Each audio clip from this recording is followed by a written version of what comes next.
আসসালামু আলাইকুম রহমতুল্লাহি ওয়া বারাকাতুহু। সুপ্রিয় দর্শক শ্রোতা ভাই বোনেরা, কাছে কিংবা দূরে, দেশে কিংবা প্রবাসে, যে যেখান থেকে আমাকে দেখছেন সবাইকে আন্তরিক শুভেচ্ছা অভিনন্দন। দর্শক, আজ আমরা আলোচনা করব, স্বপ্নে যদি কেউ কাউকে গলা টিপে ধরতে দেখে তাহলে সেটা দ্বারা কি বোঝা যায়। এটা কি স্বপ্নদ্রষ্টার জীবনে অনাবিল সুখ শান্তি বয়ে আনবে, নাকি অকল্যাণ আর অনিষ্টতা চেপে আসবে? বিষয়টি নিয়ে বিস্তারিত কথা বলবো আমরা সুলেমানি খাবনামা, তাবির সালেক, ইসলাম আর ফালনামা সহ আরো বিভিন্ন প্রকার নির্ভরযোগ্য কিতাব থেকে। তবে এর পূর্বে আপনাদের কাছে একটি নিবেদন থাকবে, আপনারা যদি আমাদের চ্যানেল কিংবা পেজে নতুন হয়ে থাকেন অবশ্যই চ্যানেলটি সাবস্ক্রাইব করে রাখবেন।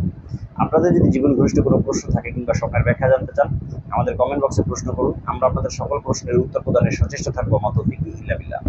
দর্শক, সুলেমানি খাবনামার ভিতরে উল্লেখ করা হয়েছে, কেউ যদি কাউকে গলা টিপে ধরতে দেখে তাহলে সেটা মোটেও ভালো লক্ষণ না। এর দ্বারা বোঝা যায় যিনি স্বপ্নদ্রষ্টা আছেন তিনি মানুষের ক্ষতি করেন।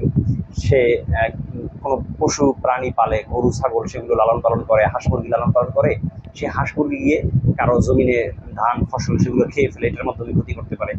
অথবা সে এমন কোনো কাজ করছে, এমন কোনো ব্যবসা বাণিজ্য করছে, এমন কোনো কার্যকলাপ করছে যেটার মাধ্যমে অন্যের ক্ষতি হয়, পর ক্ষতি, সেটা বোঝা যায়। সে মানুষের পরোপকারী না যে মানুষের উপকার করবে, বরং সে মানুষের ক্ষতি সাধন করছে, সেটা বোঝা যায়। তো গলা টিপে ধরতে দেখা এটা বড় ধরনের ক্ষতি করছে, সেটা বোঝা যায়। এই জন্য যিনি স্বপ্নে দেখেছেন এই ধরনের কিছু যে গলা টিপে ধরেছেন, এটা মোটেও ভালো লক্ষণ না। আপনি আল্লাহর কাছে তাওবা করুন। আপনার পাড়া প্রতিবেশী যারা আছে, আপনার কলিগ যারা আছে, আপনার সহপাঠী সহকর্মী যারা আছে, তাদের কাছে আপনি মাপ চান। আপনি হয়তো তাদের কোনো ক্ষতি করে ফেলেছেন, অথবা আপনি কথাবার্তা দিয়ে তাদেরকে কষ্ট দিতে পারেন।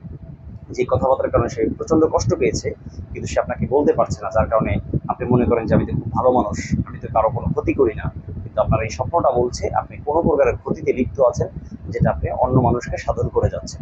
দর্শক, আল্লাহ তাআলা আমাদের সকলকে পরোপকারী হওয়ার তৌফিক দান করুক, এবং বিশেষ করে আরো ইদুস সালেহা, ভালো ভালো স্বপ্ন যেগুলো রয়েছে সেগুলো আমাদের জীবনে দেখা এবং সেগুলোকে আমাদের বাস্তবায়ন করা, উপভোগ করার তৌফিক দান করুন। আলবিদা, মা আসসালামা।